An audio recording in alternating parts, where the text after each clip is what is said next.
arthritis, mag-artrisin. Uy, aram mo na daw ang bareta? Ano ito? O day mo pa aram? Anarin nga ni. Maray pa, aramon niya to unyan sa DCGB. Nata, ano man dapat kong maaraman dyan? Ata, magdangog kita. Aramon niya to ang kakaibang mga informasyon, mga istoryang mapapakinabangan bago ang pangudtuhan. Totoo yan! Uya na ang programang Aramon Yato digdi sa DCGB. Kaiba si Mardelal. Aramon Yato.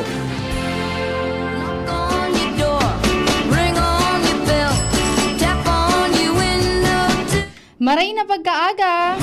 Pero bako maray na bareta ini para dyan sa mga taga Barangay Bunker 1. Dahil ta, kung matatandaan po ninyo nakasuhapon, suagum ka na warang parasira, Familia Laneta, family name ninda.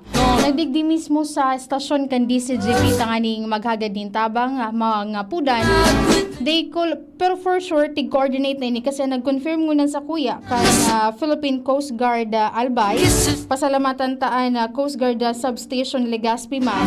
Dahil ta sinda po so nag-confirm sa kuya una na pagkaaga na itong sunawara po kan Lunes, Agosto G, poko mas o menos alas 6:45 nin pagkaaga kan maghali itong su Padre di Pamilya dyan po tabi sa Sitio Danlagan kan Barangay Bunker 1 na tanganing nagpaaram duman sa iyang agom na magsira.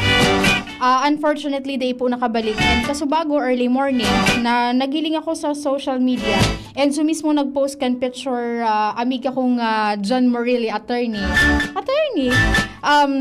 Early morning daan na hiling na may nakahiling duman sa baybayon. Eto nga ning pasensya po sa mga nagkakaraon. Nasa state of decomposition. And ngunyan, nasa proseso na kan pag huron-huron itong sa mga local officials dyan, mga otoridad, kung paano tabi maiuli ini dyan sa pamilya, dyan sa Barangay Bunker 1, Legazpi City. Kami po digdi sa DCGB, ay minapaabot po ni na Pakido Mamay, duman po tabi sa pamilya.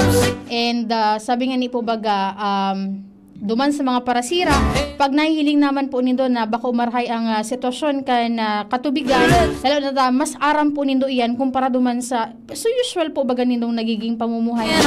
Medyo magtaga-ingat po kada lalo na po ngunya na bako umarhay may habagat pa and may mga sitwasyon ki panahon na nakaka-afektar po tabi dyan. Ingat-ingat po ang gabos sa pangaran po kan sa mundong na regular na nakakaibahan sa muyang news director si news manager Sir Mar de la Cruz. Ako po muna magsarabay-sabay mga 3 minutes pa. Pinatundog ko muna sa amigo ko. Maray na pagkahapon po o maray na pagka aga po dyan sa barangay Maanito. May mga amigo ako dyan na nagpapaabot ng mensahe na wala man nga digdingiya dyan. Kaso hapon, manahiling ako the other day pa, nahiling na akong post ka na SRF ka na BFE na nagkondukta na po sila ng search and rescue dyan po tabi sa katubigan dyan sa may parte kan sur na parte kan Legazpi naging dyan po sa Maanito. Pero unfortunately negatibo and yun na nga ni iyan kaso hapon nagdigdi po sa pamilya kan o so agom kaya ito po tabing nawawarang person. Ano po man Kuya Nems? Pwede na Kuya Nems? Para dahil lang kata dahil lang kata masubpina. Para makaiskusar naman po ang mga amigo ta from Department of Environment and Natural Resources, Bicol.